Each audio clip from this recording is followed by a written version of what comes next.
Doctor Vijayabhaskar chairman clinical ethics and research centre. ఇందులో మనం ముఖ్యంగా వ్యాక్సిన్ అనేది అడాప్టివ్ టెక్నాలజీ ద్వారా బయట నుంచి తీసుకునే మందు. మన ఒంటిలోకి ఈ మందు ఇచ్చినప్పుడు అది ఇంజెక్షన్ ద్వారా కానీ లేకపోతే నేజల్ ద్వారా కానీ ఇతరత్ర ప్రవేశం ద్వారా మనం ఇచ్చినప్పుడు అవి మన బాడీలో యాంటీబాడీస్ని ప్రొడ్యూస్ చేస్తాయి. అవి బి అండ్ టీ సెల్స్ అని ఉంటాయి. బి సెల్స్ మనకు ఇమ్మీడియట్లీ మన బాడీలో ఉన్న వైరస్ యొక్క యాంటీజెన్ని నాశనం చేస్తుంది. అంతేకాకుండా అది మనకు ఈ టీ సెల్స్ మనకు 9 నెలల పాటు మన బాడీలో ఉంటాయి. ఎప్పుడైతే మనం ఫ్యూచర్లో మళ్ళీ వైరస్ యాంటీజెన్ మన బాడీలో ఎంటర్ అవుతుందో ఇదే వేరియంట్ ఎంటర్ అయినప్పుడు ఆ వేరియంట్ని గుర్తించి మెమరైజ్ సెల్స్ ద్వారా గుర్తించి కెమికల్ సిగ్నల్స్ ద్వారా బి సెల్స్ని మళ్ళీ ప్రొడ్యూస్ చేసి అప్పుడు వచ్చిన వైరస్ని నాశనం చేసేదే వ్యాక్సిన్ అండి. వ్యాక్సిన్ వల్ల మన ప్రపంచంలో చాలా రకాల రోగాలను మనం నియంత్రించగలుగుతున్నాం. ఎక్కువగా వైరల్ డిజీజెస్ మనం నియంత్రించగలుగుతున్నాం.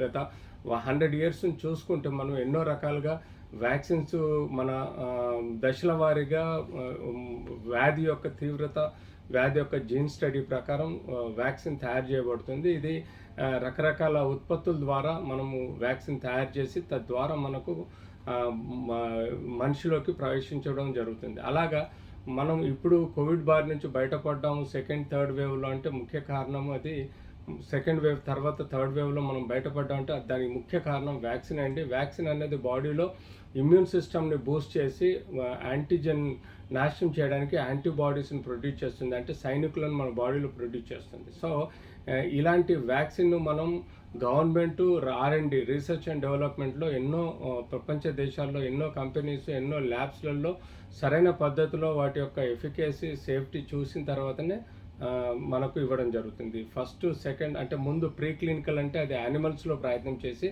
తర్వాత క్లినికల్లో ఫేజ్ 1 ఫేజ్ 2 ఫేజ్ 3 అంటే ఫేజ్ 1 100లో ఫేజ్ 2 థౌజండ్స్లలో ఫేజ్ 3 లక్షల్లో మందికి మనం ఇది క్లినికల్ ట్రయల్ చేస్తాం. తద్వారా క్లినికల్ ట్రయల్ చేయటం వలన దాని యొక్క ఎఫికసీ అంటే దాని number of percentage of antibodies ఎంత వస్తున్నాయి, దాదాపుగా 60 నుంచి 94-96% ఎఫికసీ యాంటీబాడీస్ డెవలప్మెంట్ ఉంటేనే ఈ యొక్క వ్యాక్సిన్ని మనం యాక్సెప్ట్ చేస్తాం. అంతేకాకుండా ఎంతకాలంగా ఈ వ్యాక్సిన్ యొక్క ఎఫెక్ట్ ఉంటుంది, అంతేకాకుండా మేజర్గా సైడ్ ఎఫెక్ట్స్ కాంప్లికేషన్స్ ఉన్నాయా లేదా చూసి తద్వారా వీటిని రిజెక్ట్ చేయడం యాక్సెప్ట్ చేయడం అన్నది దీని యొక్క క్లినికల్ ట్రయల్స్ అథారిటీస్ ఉంటాయి. ఆ అథారిటీస్ ద్వారా మనం తెలుసుకోవడం జరుగుతుంది. ఆ తర్వాతనే ఈ యొక్క వ్యాక్సిన్ ఇవ్వడం జరుగుతుంది. సో ఇప్పుడు మన COVID-19 వ్యాక్సిన్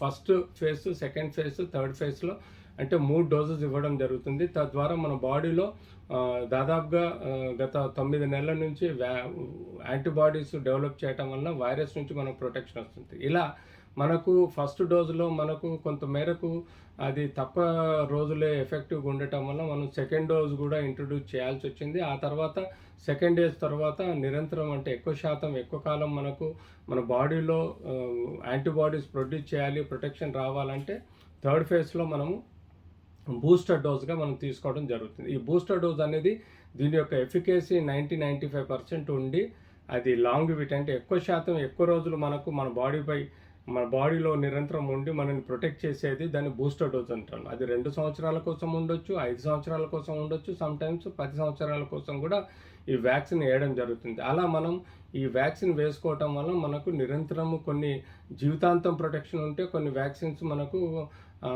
ఎక్కువ శాతం ఎక్కువ కాలం వరకు ప్రొటెక్షన్ ఉంటుంది. కాబట్టి ఈ బూస్టర్ డోస్ వలన మనకు 100% ప్రొటెక్షన్ ఉంటుంది. తద్వారా మనకు సేఫ్టీ మెజర్స్ ఉంటాయి. తద్వారా మనకు సహజీవనం అంటే మనం యథావిధిగా మనం జీవనం గడపడానికి మనకు ఎలాంటి నిరంతరం మందులు వాడకుండా వ్యాక్సిన్ ద్వారా మనకు ఆ డిజీజ్ నుంచి ప్రొటెక్షన్ రావడానికి అవకాశం ఉంటుంది.